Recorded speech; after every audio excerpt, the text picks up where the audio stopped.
The wanted poster fluttered against the wall of the sheriff's office, edges tattered from the relentless Kansas wind. But the face staring back at Rachel Zimmerman was unmistakable, the same face that had caught her eye across the dusty main street of Concordia just hours earlier. "Thomas Irons," she whispered, her finger tracing the bold lettering that promised $500 for his capture, dead or alive. It wasn't the reward that captivated her attention, but rather the stark contrast between the dangerous man described in ink and the gentle eyes that had tipped a hat in her direction that morning.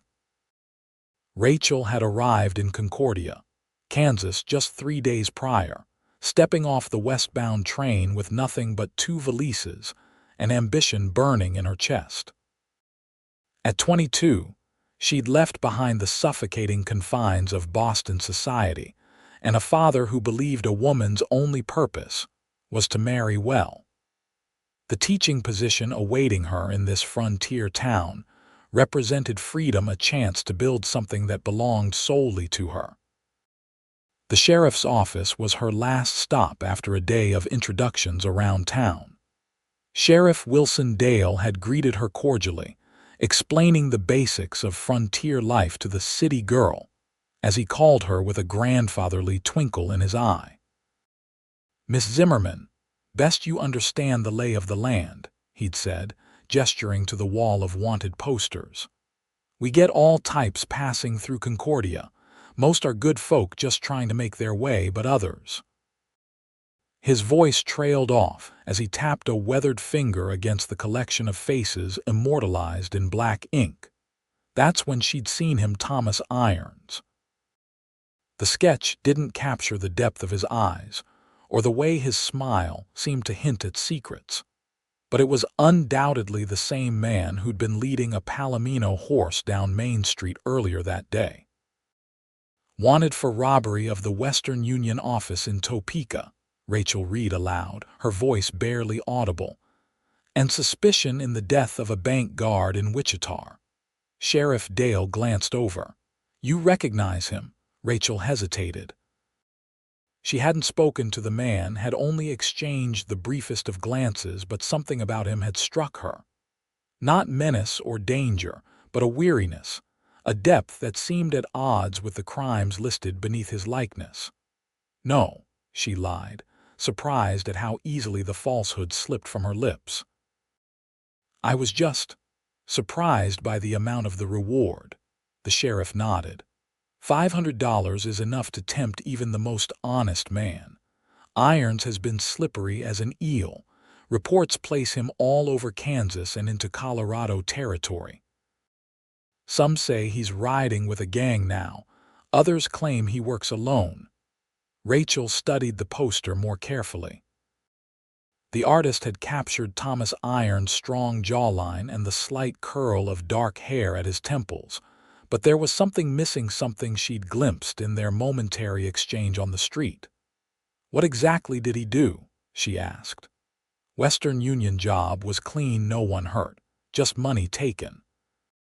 "The bank guard in Wichita." Sheriff Dale shook his head. "Found dead during an attempted robbery.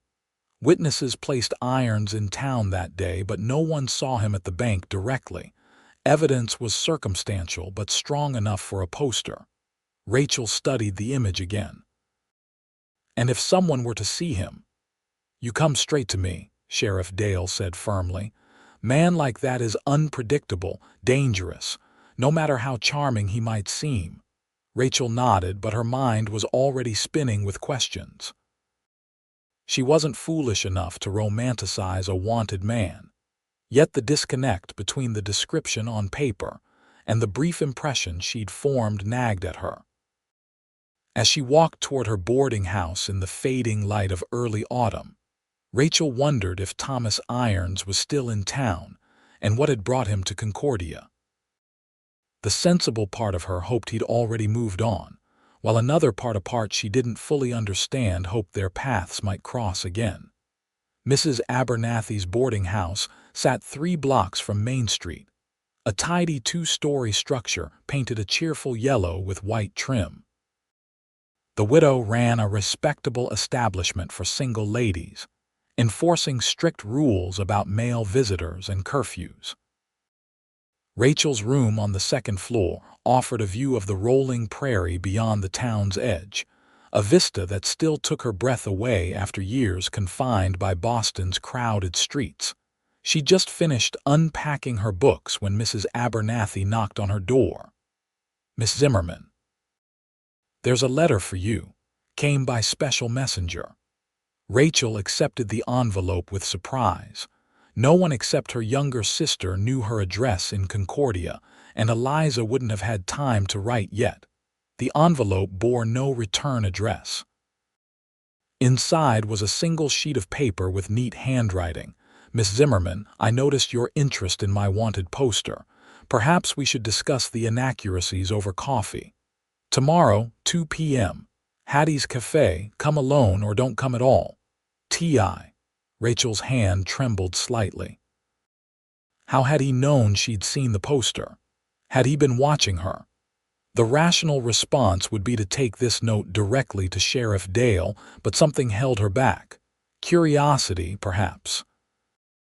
Or the memory of that smile that had seemed to hold not menace, but something else entirely, something that looked remarkably like redemption.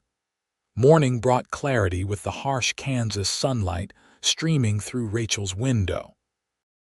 The note from Thomas Irons lay on her bedside table, its audacity even more apparent in daylight.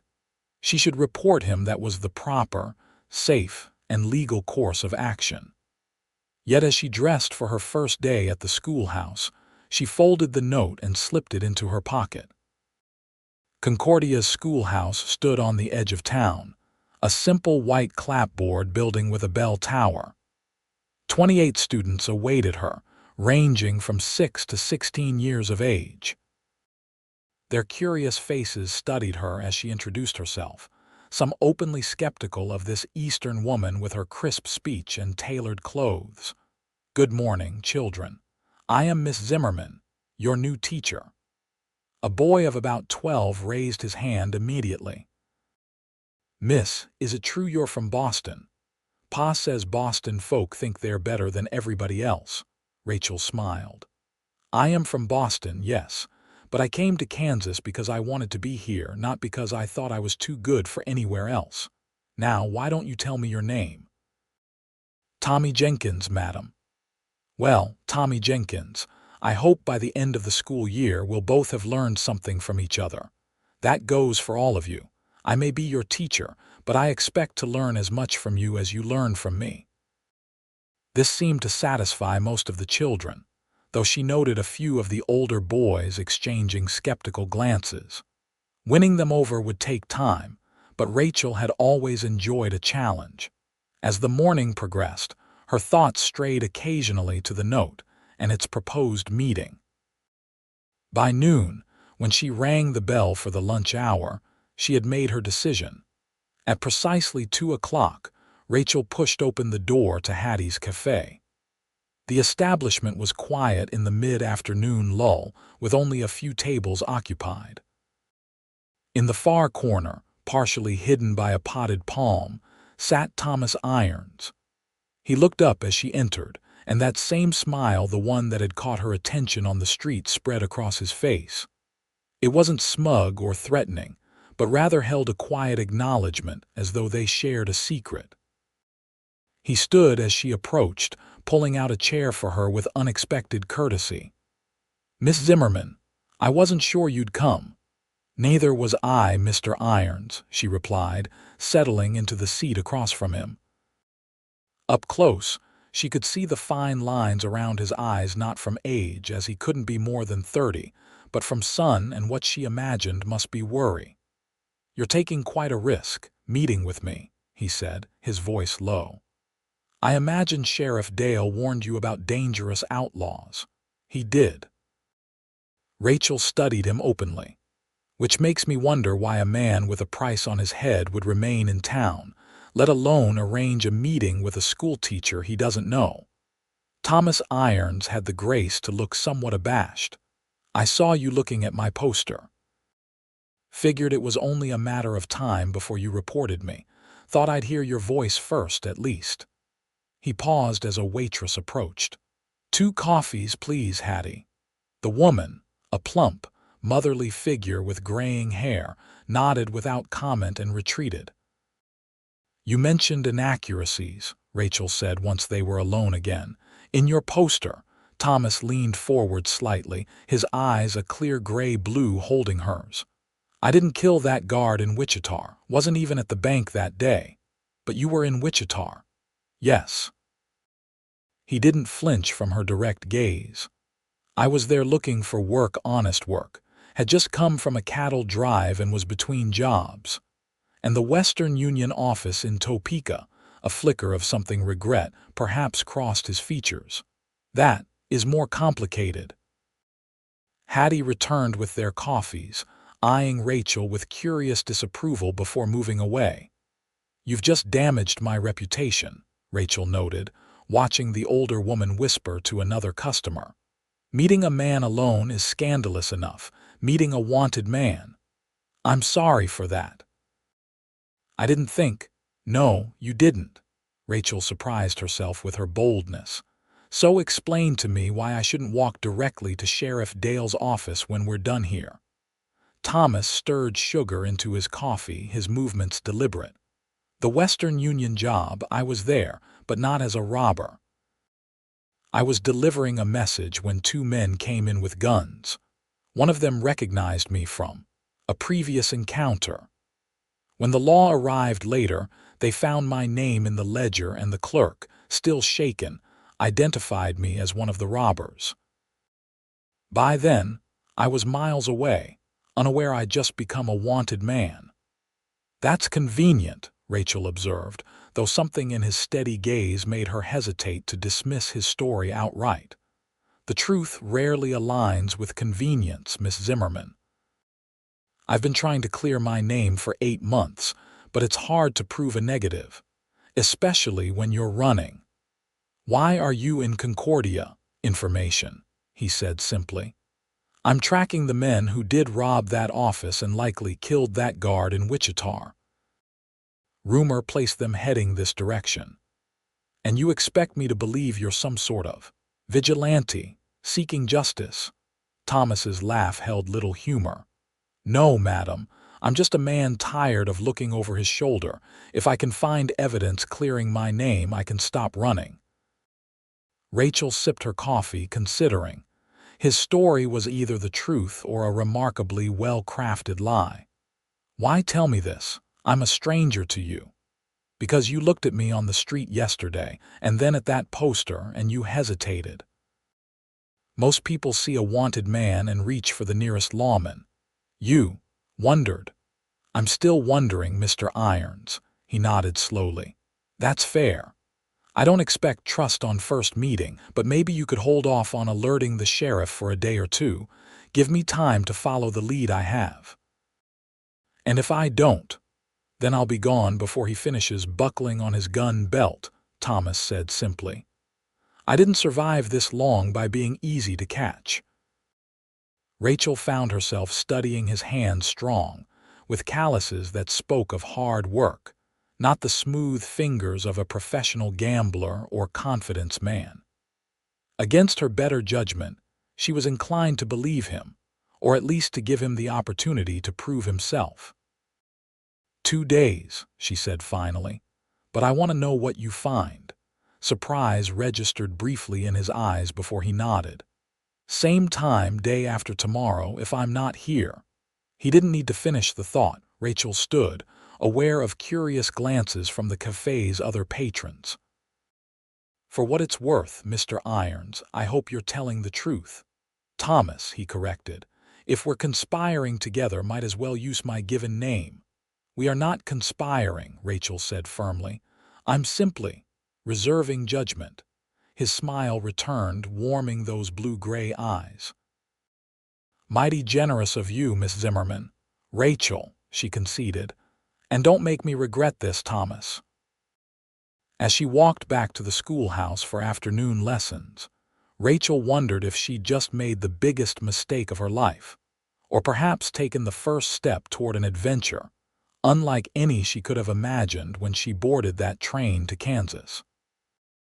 The following day passed in a blur of lessons and schoolhouse duties. Rachel found it difficult to focus, her thoughts repeatedly drifting to Thomas Irons and his improbable story. She had no way to verify his claims, and every reason to doubt a man whose face adorned wanted posters across the state. Yet something in his straightforward manner had resonated with her, or perhaps she was simply naive, a city girl easily misled by a charming outlaw.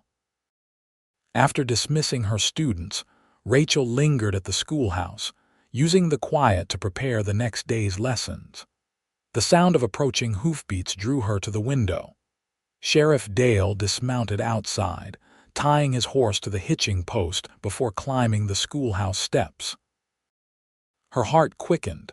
Had someone seen her with Thomas at the cafe? Was the sheriff here to question her? "Evening, Miss Zimmerman," Dale greeted her as he removed his hat. "Hope I'm not interrupting your work." "Not at all, Sheriff. What brings you by?" Dale looked uncomfortable, shifting his weight from one foot to the other. "Just wanted to check that you're settling in all right. Small town like this, we look after our own." Rachel relaxed slightly. "That's very kind. Everyone has been most welcoming." "Good, good." He nodded, still seeming ill at ease. "Also wanted to mention. Well, Hattie mentioned you had coffee with a stranger yesterday. Man nobody recognized, so she had been seen." Rachel kept her expression neutral. "Yes, a traveler passing through. He overheard I was new in town and offered some insights about the area." "Was that improper?" "Not improper exactly," Dale said carefully. "Just cautious times is all. Man on his own, unknown to folks. Could be anyone." "He seemed perfectly respectable," Rachel said, the lie coming more easily than she would have expected. "But I appreciate your concern, Sheriff." Dale nodded, apparently satisfied. "Well, if you see him again, might send him my way. Always like to know who's passing through Concordia." "Of course," Rachel agreed, knowing she would do no such thing. "Was there anything else?" "Actually, yes." Dale's expression grew more serious. "Had a telegraph from Salina this morning. There's been a series of robberies moving this way, stagecoaches mostly, 3 men working together. Just wanted to advise caution if you're traveling anywhere." Rachel felt a chill. 3 men. Do you think they'll come to Concordia? Hard to say. Small town like ours might not seem worth the trouble, but they've hit smaller. Just keep your eyes open for strangers. After the sheriff left, Rachel sat at her desk, turning this new information over in her mind. Could these be the men Thomas was tracking? If so, his presence in Concordia suddenly made more sense. That evening, as Rachel walked back to her boarding house, she took a detour past the livery stable.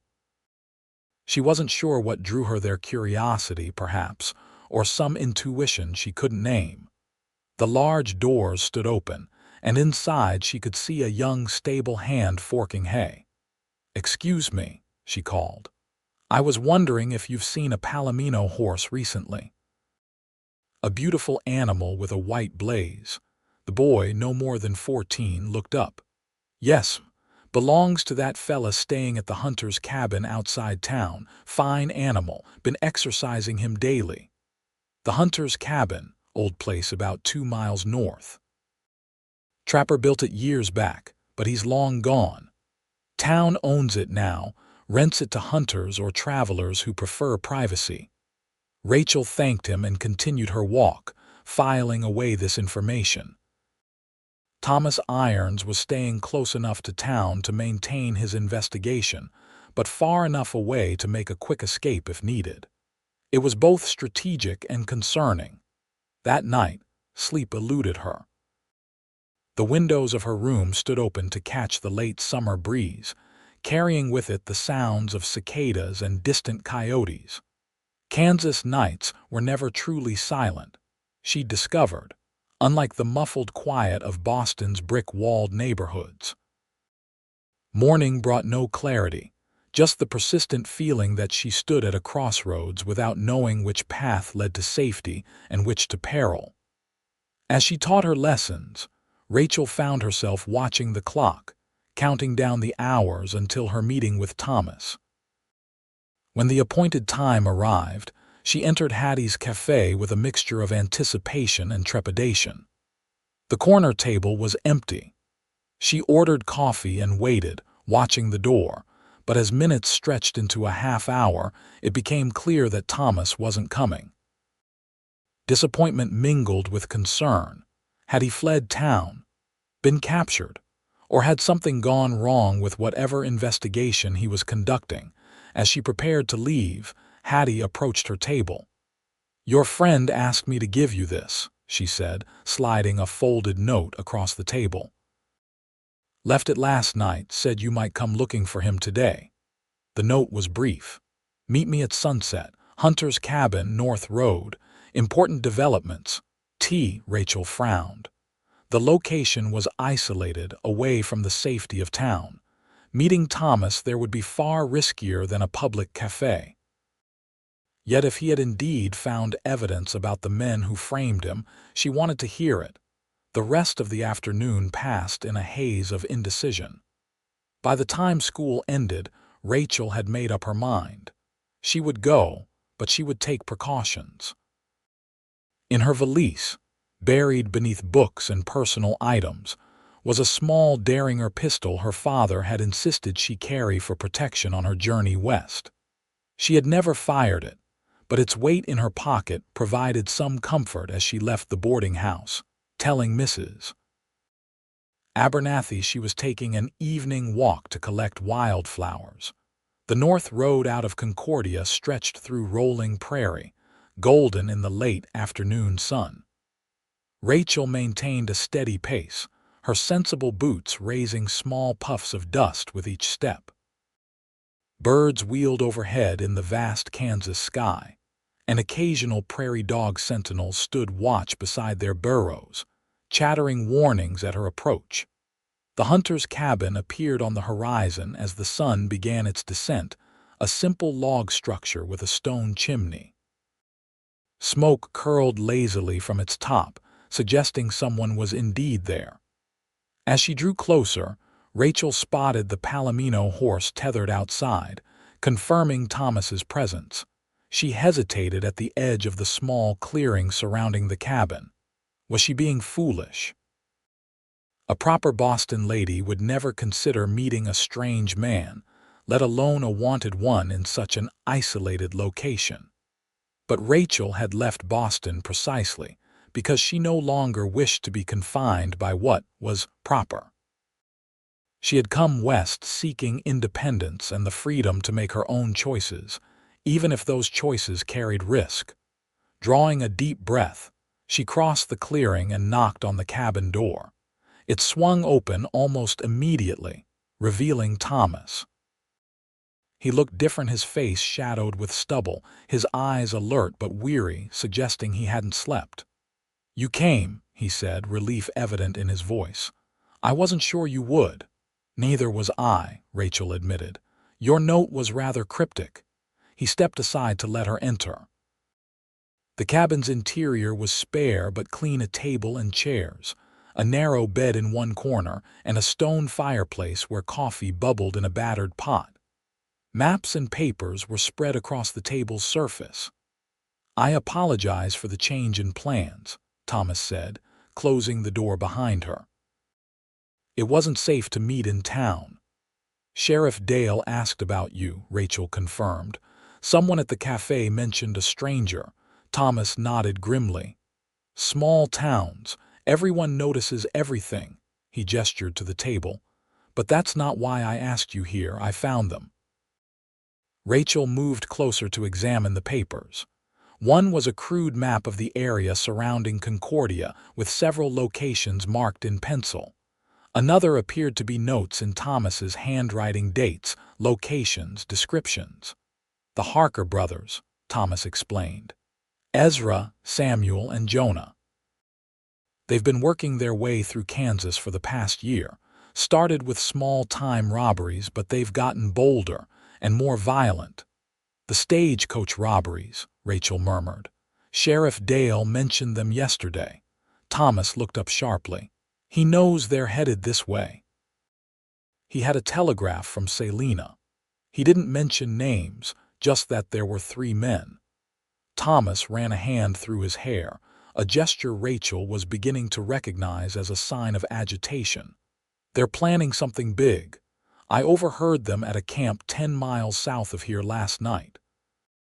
They mentioned the payroll delivery.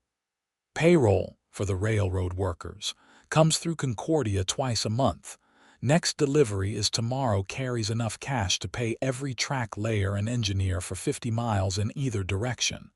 Rachel felt a chill. They're going to rob it, here in town. Thomas nodded. That's their plan, and from what I overheard, they don't intend to leave witnesses. Ezra Harker in particular has developed a taste for killing. We have to warn Sheriff Dale, Rachel said immediately. We can't, Thomas countered. Not directly. The moment I show my face in that office, I'll be in irons. Dale won't believe a word I say. Then I'll tell him. I don't have to mention you. Thomas looked skeptical. And tell him what? That you somehow learned about a robbery plot. He'll want to know your source. Rachel paced the small confines of the cabin. Then what do you suggest? We can't simply let them rob the payroll and potentially kill people. Thomas was silent for a moment, studying the maps. There's another option. If we can catch them in the act, or better yet, before they act, with evidence of their intentions, it would go a long way toward proving my innocence. We, Rachel echoed. Thomas, I'm a school teacher, not a whatever you're suggesting. A partner, he said simply. I need someone Dale will listen to, someone who can get close without raising suspicion. His eyes met hers. I'm not asking you to confront them, just to help me ensure Dale is in the right place at the right time. Rachel should have refused immediately. This was madness, entangling herself in a dangerous plot with a man who, despite his compelling story, was still wanted by the law. Yet the thought of doing nothing while violent men threatened her new community was equally unpalatable. If I agree to help, she said carefully, I need to know everything. No more secrets, no more cryptic notes, and I need to know why you trust me with this. You barely know me. Thomas's expression softened slightly. You looked at that poster and saw a person, not just a reward. That's rare, Miss Zimmerman. He hesitated before adding, and I don't have many options. Time is short and the stakes are high. Honesty at last, Rachel said dryly. Very well, tell me your plan. As the sun set completely outside the cabin windows, Thomas outlined what he knew about the Harker brothers and their likely approach to the payroll robbery. The money would arrive on the afternoon train, then be transferred to the bank under guard. The vulnerable point would be that transfer. They'll have someone watching the station, Thomas explained, pouring coffee for them both. Probably Jonah, he's the youngest and least recognizable. Once he confirms the payroll has arrived, he'll signal the others. And you believe they'll strike during the transfer from the station to the bank? It's when the money is most exposed. The distance isn't far, but it's enough.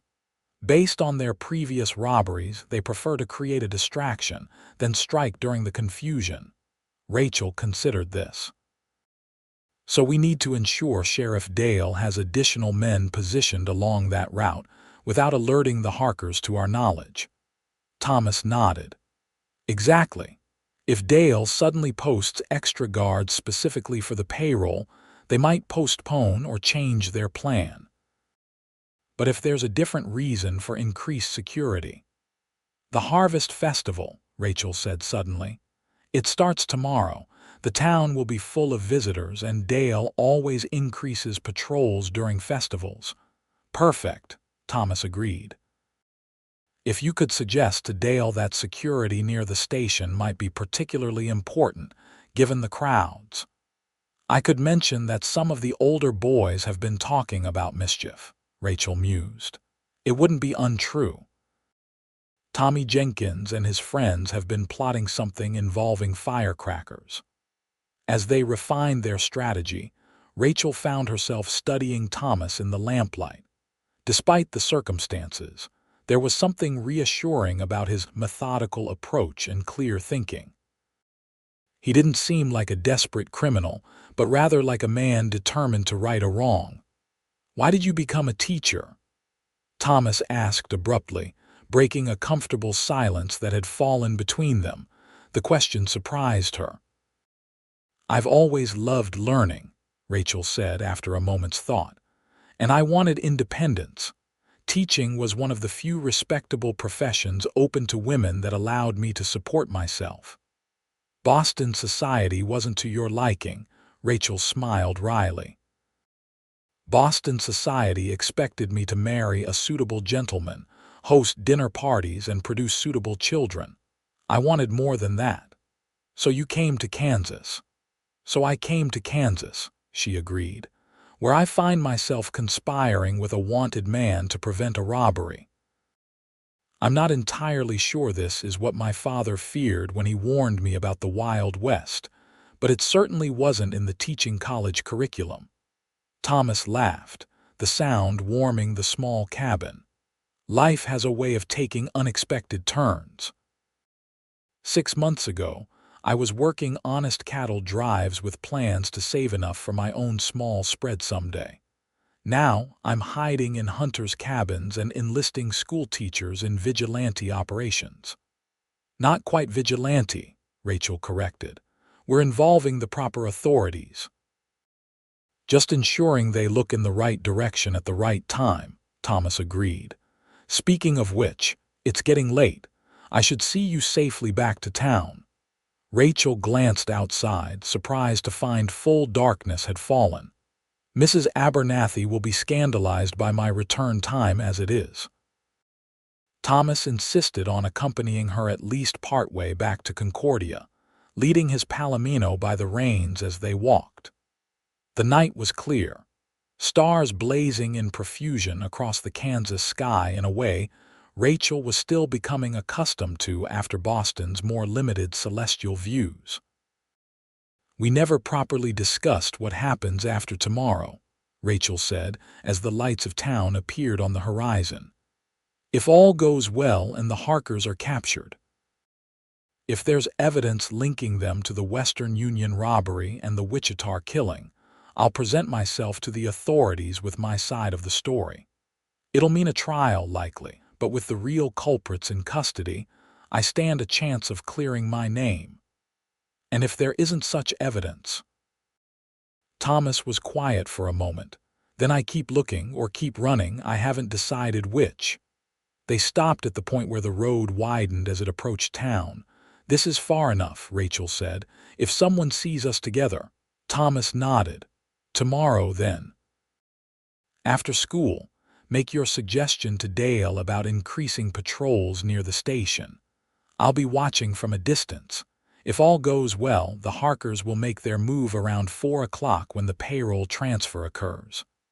And if something goes wrong—" "Get to safety immediately," Thomas said firmly.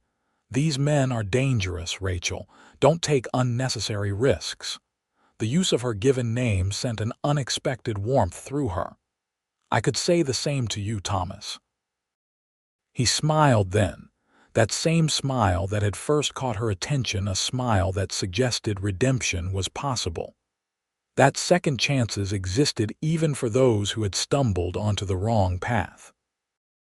"Until tomorrow," he said softly, then mounted his horse and disappeared into the darkness, leaving Rachel to walk the remaining distance alone with her thoughts. Sleep proved elusive again that night, Rachel's mind racing with preparations and contingencies. By morning, she had composed her approach to Sheriff Dale, rehearsing the casual way she would mention student mischief and her concerns about the train station during the festival. Her students sensed her distraction, exchanging glances as she stumbled over a simple arithmetic problem on the blackboard. By noon, rumors had begun circulating through town about the Harvest Festival, with merchants setting up stalls along Main Street and farmers arriving with wagons laden with produce for display and sale. When the school day ended, Rachel made her way directly to the sheriff's office. Dale was at his desk, reviewing what appeared to be a stack of wanted posters. She forced herself not to scan them for Thomas's face. "Miss Zimmerman," Dale greeted her. "What brings you by? Everything all right at the school?" "Perfectly fine," Rachel assured him, launching into her carefully prepared speech about overhearing students discussing festival pranks. "I particularly heard mention of the train station. Apparently, some of the boys think it would be amusing to create a distraction when the afternoon train arrives." Dale frowned. "That's concerning. That train carries more than passengers tomorrow." "Oh," Rachel feigned ignorance. "Railroad payroll," Dale said, lowering his voice. "Comes through twice monthly. Usually not a concern in a town like ours, but with those stage robberies moving this way." He shook his head. "I appreciate the warning, Miss Zimmerman. I'll have men stationed near the station and along the route to the bank." "I'm glad to hear it," Rachel said, relief flooding her that her suggestion had taken root so naturally. "I'm sure it's nothing to worry about, but better to be prepared." As she left the sheriff's office, Rachel scanned the street, wondering if Thomas was watching from some hidden vantage point. There was no sign of him, but she felt certain he was nearby, putting the final pieces of their plan in place. The following day dawned bright and clear, perfect weather for the Harvest Festival. Rachel conducted morning lessons with one eye on the clock, knowing the payroll train would arrive at 3:45 that afternoon. She had arranged for the children to be dismissed early to enjoy the festival, giving her freedom to position herself near the station at the critical time. By 3 o'clock, Main Street was transformed. Colorful bunting hung from buildings, stalls lined the thoroughfare selling everything from apple cider to handcrafted toys, and a band played cheerful tunes near the town square. The festive atmosphere made it difficult to believe danger lurked beneath the surface. Rachel made her way toward the train station, noting with satisfaction that Sheriff Dale had indeed posted deputies at strategic points. She spotted Dale himself standing on the station platform, looking alert, but not overly concerned, the perfect balance to avoid alerting the Harkers while ensuring adequate protection.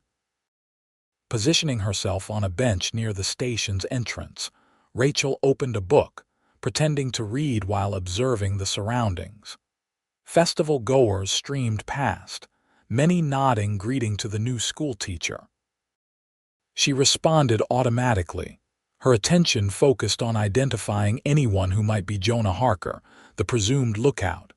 A whistle in the distance announced the train's approach. Rachel tensed, scanning the crowd more intently. That's when she spotted him, a young man, perhaps no older than 25, loitering near the telegraph office with an unnatural stillness amid the festival's movement. His eyes were fixed on the approaching train, his hand resting inside his jacket in a way that suggested he gripped a weapon. The train pulled into the station with a screech of brakes and billowing steam. As passengers began to disembark, Rachel saw a railroad official descend carrying a locked strongbox, flanked by 2 guards. Sheriff Dale moved to meet them, offering an additional escort to the bank. The young man Rachel had been watching suddenly raised his hand to his hat, an ordinary-looking gesture to anyone not watching for a signal. Her eyes followed the direction he was facing and spotted 2 men positioned at either end of the street, leading from the station to the bank. One was lighting what appeared to be a cigar, while the other adjusted a wagon positioned across part of the road, creating a natural bottleneck. Everything was happening exactly as Thomas had predicted. The payroll would be forced to pass through that narrowed section of street where the Harkers would spring their trap. Rachel stood, abandoning all pretense of reading. She needed to alert Dale without being obvious. Moving toward the sheriff as he organized the payroll escort, she called out a greeting as though she'd just noticed him. "Sheriff Dale, what a wonderful day for the festival." Dale nodded, distracted. "Indeed, Miss Zimmerman. If you'll excuse me, I have an escort to arrange." "Of course," Rachel said, then added in a lower voice, "I noticed some suspicious men watching the proceedings. One by the telegraph office and two others on the bank road, one with a wagon, one smoking." Dale's expression sharpened. "Are you certain?" "They seem very interested in your strongbox," Rachel said meaningfully. That was enough for Dale. He signaled to his deputies, murmuring instructions that Rachel couldn't hear. The payroll party began moving toward the bank, but Rachel noted the deputies had spread out, hands near their weapons, eyes scanning the crowd with new vigilance. As the group approached the narrowed section of road, a sudden explosion rocked the far end of Main Street. Smoke billowed and screams erupted from festival goers. The distraction had begun. The man with the wagon lunged forward, pulling a revolver from beneath his coat. "Nobody move," he shouted. "Hand over the box and nobody gets hurt." Sheriff Dale and his deputies were ready.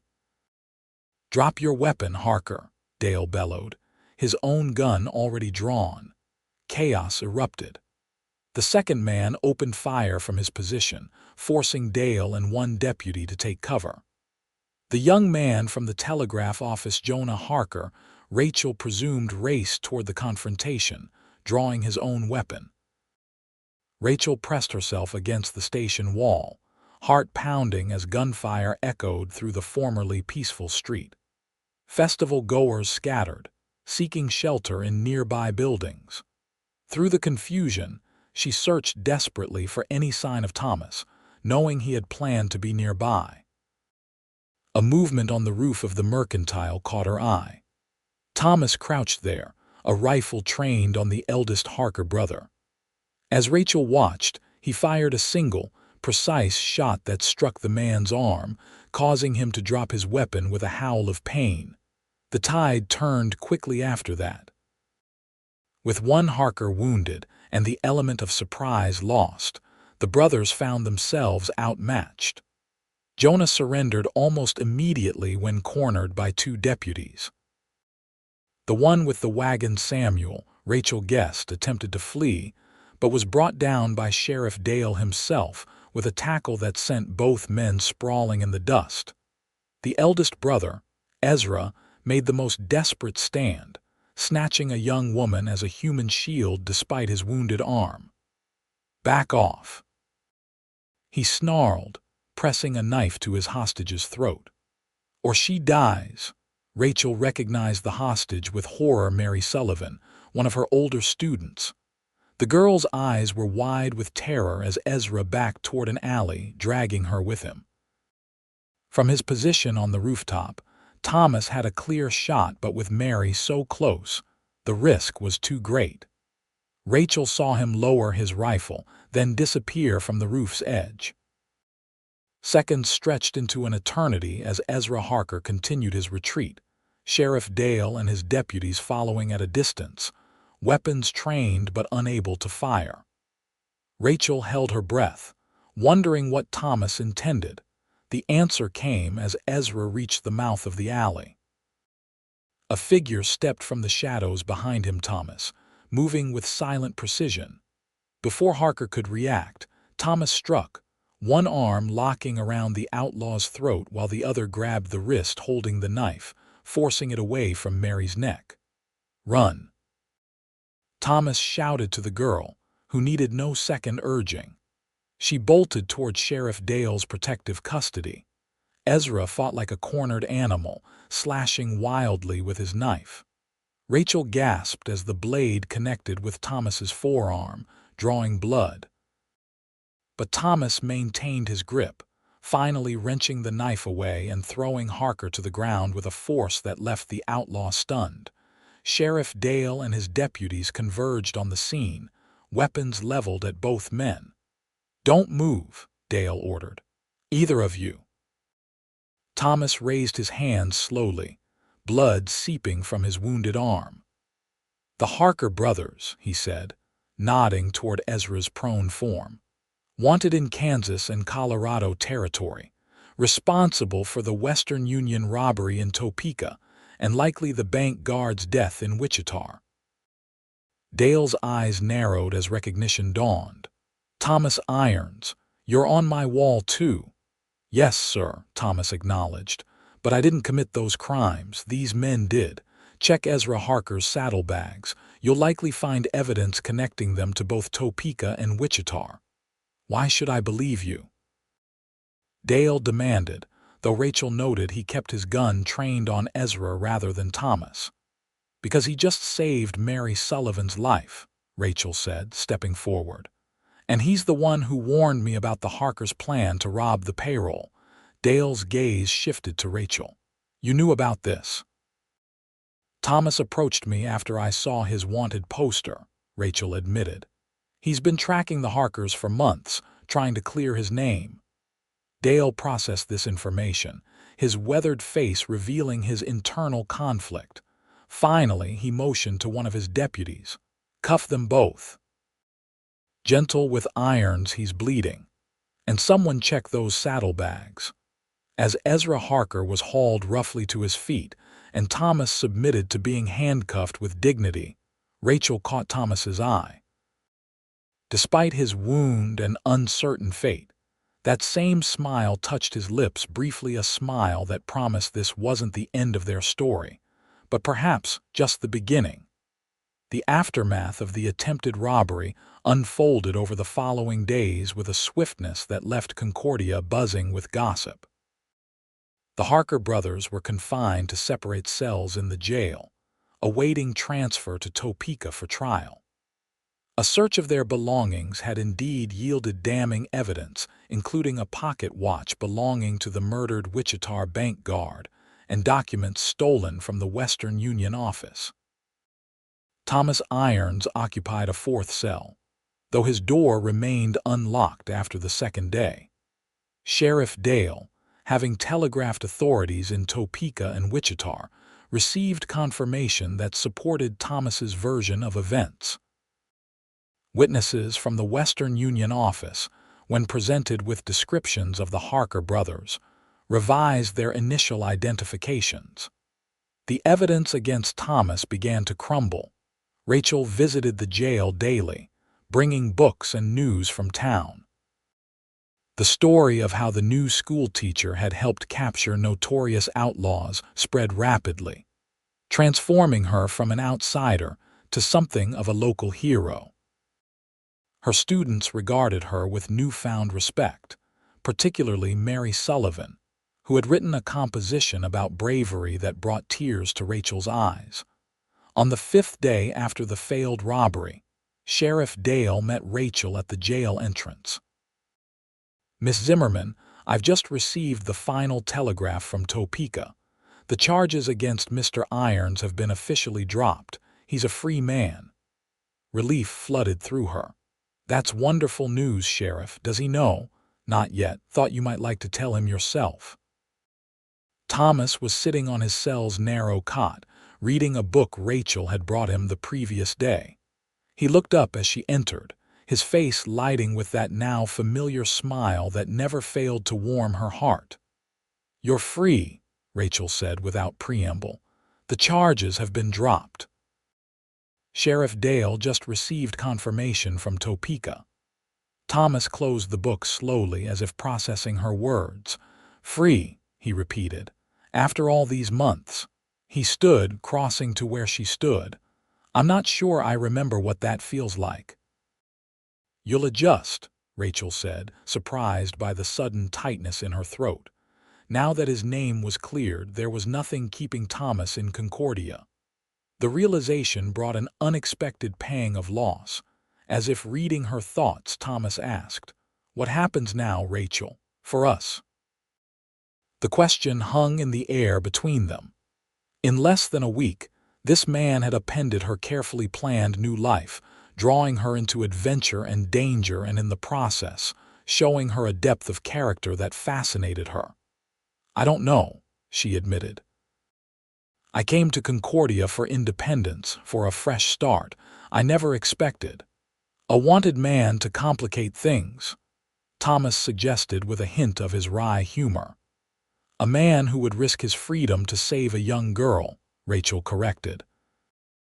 "A man who spent months tracking dangerous outlaws to clear his name rather than simply running farther away." Thomas's expression softened. "I've been thinking about what comes next. Before all this happened, I was saving for a small ranch. That dream hasn't changed, but—" He hesitated. "I find myself reluctant to leave Concordia, or perhaps more accurately, reluctant to leave certain people in Concordia." Rachel's heart quickened. "The Barnes Ranch is for sale," she said, the words tumbling out before she could consider them. "5 miles west of town. Mrs. Barnes mentioned it yesterday. Her husband passed last winter, and she's moving to Topeka to live with her daughter." "Is that so?" Thomas's eyes held hers, a question in their depths. "It's good land," Rachel continued, "and close enough to town that visits wouldn't be difficult."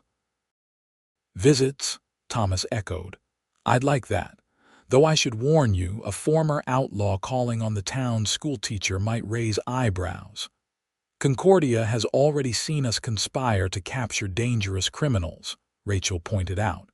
"I suspect they can handle a courtship." "Courtship," Thomas repeated as though testing the word. His smile broadened. "Miss Zimmerman, are you suggesting I court you properly?" "I'm suggesting," Rachel said, finding courage in his smile, "that we've begun something unusual but potentially wonderful, and I'd like to see where it leads. Without wanted posters or gunfights, preferably." Thomas laughed, the sound echoing in the small cell. "I think I can manage that." He sobered slightly. "I don't have much to offer yet. The Barnes place will take all my savings and then some." "I'm not interested in what you have," Rachel said simply. "I'm interested in who you are." Before Thomas could respond, Sheriff Dale appeared at the cell door. "Paperwork's complete, Irons. You're officially a free man." He held out a small leather pouch. "Your personal effects as they were when you were arrested." Thomas accepted the pouch with a nod of thanks. "I owe you, Sheriff. You could have shipped me to Topeka without investigating further." Dale shrugged. "Justice matters more than expediency.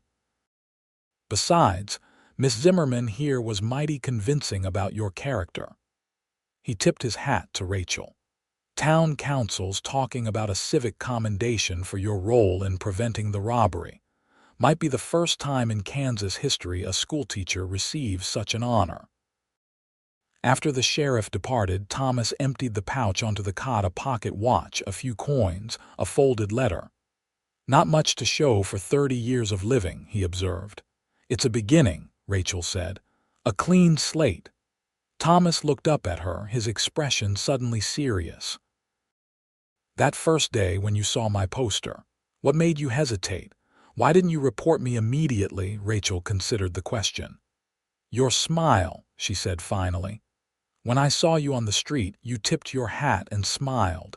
It wasn't the smile of a dangerous man, it was hopeful.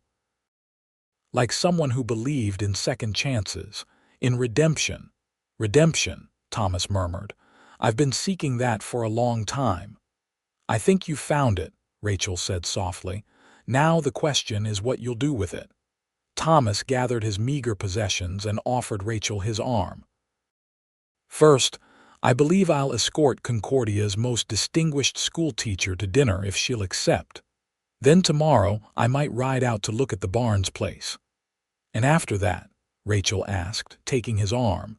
Thomas's smile returned, warming his eyes.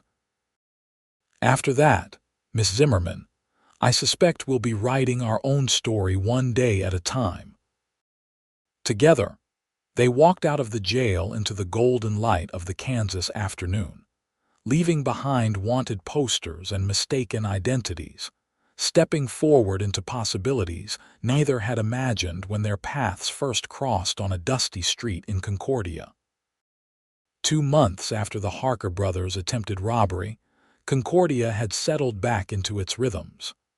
The harvest was complete, winter preparations were underway, and the town had found new topics for gossip beyond the schoolteacher and the former fugitive. Thomas had purchased the Barnes Ranch with his savings, supplemented by a loan from the bank whose payroll he had helped protect. The property needed work, fences required mending, the barn roof leaked, and the small house demanded numerous repairs, but it was his, free and clear of any shadow from his past. Rachel continued teaching, finding unexpected joy in watching her students develop not just academically, but as individuals with unique personalities and dreams. Several parents who had initially been skeptical of the Boston-educated teacher now counted themselves among her strongest supporters. Their courtship progressed with a blend of traditional propriety and the unique understanding that comes from having faced danger together. Thomas rode into town 3 evenings a week for dinner at Mrs. Abernathy's boarding house in the public dining room, with the widow's watchful eye ensuring decorum. On Saturdays, Rachel often rode out to the ranch, accompanied by one of her older female students as chaperone, to help with the vegetable garden she had started behind the house. It was during one such Saturday visit, with 16-year-old Louisa Foster sketching nearby as nominal chaperone, that Thomas took Rachel's hand as they planted late-season cabbages. "I've been thinking," he said, brushing soil from her fingers with a tenderness that made her heart flutter, "about the future." "What about it?" Rachel asked, though something in his expression gave her an inkling of his direction. Thomas glanced at Louisa, who was deliberately focused on her sketchbook, giving them as much privacy as propriety allowed. "This ranch is taking shape. The house is almost properly weatherproofed for winter. I've secured contracts for spring grazing with 3 cattle operations." He paused. "But something's missing." "Oh," Rachel tried to keep her tone light though her pulse quickened. "The house feels empty," Thomas said simply. "Too quiet. It needs a woman's touch. It needs you." Despite anticipating this moment, Rachel found herself momentarily speechless. She had come to Kansas seeking independence, not marriage. Yet as she looked at Thomas, this man who had fought so hard for redemption, who looked at her as though she were something precious, she realized that true independence wasn't about remaining alone, but about choosing one's own path freely. "Are you asking what I think you're asking, Mr. Irons?" she managed finally. Thomas smiled, that same smile that had first caught her attention months ago. "Rachel Zimmerman, I love you. Your courage, your intelligence, your compassion. I'm asking if you would do me the great honor of becoming my wife." From her position several yards away, Louisa made a poor show of continuing to sketch, her attention clearly focused on their conversation. "A rancher's wife," Rachel mused. "That wasn't in my plans when I came west." "Nor was a schoolteacher in mine when I was tracking the Harkers," Thomas countered. "Sometimes the best things in life are unplanned." Rachel looked at their joined hands, soil-stained and work-roughened. "I won't give up teaching," she said, "at least not immediately." "I would never ask you to," Thomas assured her. "The ranch is close enough to town that the ride is manageable. And perhaps someday, if we're blessed with children, you might want to teach them here at home for a time." The mention of children brought a flush to Rachel's cheeks, but also a surge of warmth at the future Thomas was envisioning. A home filled with learning and love, built on the foundation of redemption they had forged together. "Yes," she said simply. "Yes, Thomas Irons, I will marry you." His joy illuminated his face as he leaned forward to kiss her chastely, mindful of their young chaperone, but with a promise of deeper passion to come. Lewis's delighted gasp confirmed that their moment had been observed and would likely be reported throughout Concordia by sundown. They were married on Christmas Eve, with snow falling gently outside the small church in Concordia. Sheriff Dale gave the bride away, and Mary Sullivan served as maid of honor. The entire town turned out for the celebration, the former fugitive and the schoolteacher having become beloved fixtures in the community. The following spring brought new beginnings. Rachel continued teaching while helping Thomas establish their ranch as a going concern. By summer, they had a small herd of cattle, a productive vegetable garden, and news that their family would expand by winter. Their daughter, Elizabeth Hope Irons, was born on a snowy January night in 1874, with Mrs. Abernathy serving as midwife. As Thomas held his daughter for the first time, gazing down at her perfect face with wonder, Rachel watched the man she had first glimpsed on a wanted poster transformed completely by love. "She has your eyes," Thomas whispered, carefully returning the swaddled infant to Rachel's arms. "And your smile," Rachel observed as the baby's lips curled in what might have been a smile or simply a reflex. "That same smile that made me hesitate that day in the sheriff's office." Thomas sat on the edge of their bed, one hand gently stroking his daughter's downy head, the other clasping Rachel's fingers. "I think about that moment often," he admitted. "How different everything would have been if you'd simply reported me." "I saw something in you worth believing in," Rachel said simply. "Something that said redemption was possible." "And now we have this perfect proof of it," Thomas said, gazing at their daughter. "A new life, a new beginning." Outside their window, the Kansas prairie stretched white and pristine beneath the winter moon, vast and full of possibility, much like the future they had built together from the most unlikely of beginnings. A wanted poster, a moment of hesitation, and a smile that promised redemption. As Elizabeth grew from infant to toddler to spirited young girl, the Irons Ranch prospered. Thomas's natural affinity with horses led him to expand from cattle to breeding and training quality mounts, developing a reputation that drew buyers from as far as Colorado and Missouri. Rachel taught for 5 more years before reluctantly resigning to focus on their growing family and the education of their own children. Thomas James Irons arrived 2 years after his sister, with his father's steady temperament and his mother's love of books. 2 years later came Sarah Grace, a tiny whirlwind with copper curls who kept her parents constantly alert. By the spring of 1880, the original small house had been expanded to accommodate their family of 5, plus frequent visitors from town. The Ironses had become known for their hospitality, with former students of Rachel's often riding out for advice or simply to enjoy the peaceful atmosphere of the ranch. On a warm evening in May, as their children played in the yard and the setting sun painted the prairie gold, Thomas and Rachel sat on their porch swing, watching their family's legacy unfold before them. "Did you ever imagine this?" Thomas asked, his arm around Rachel's shoulders. "When you stepped off that train in Concordia," Rachel leaned into his embrace, contentment washing through her.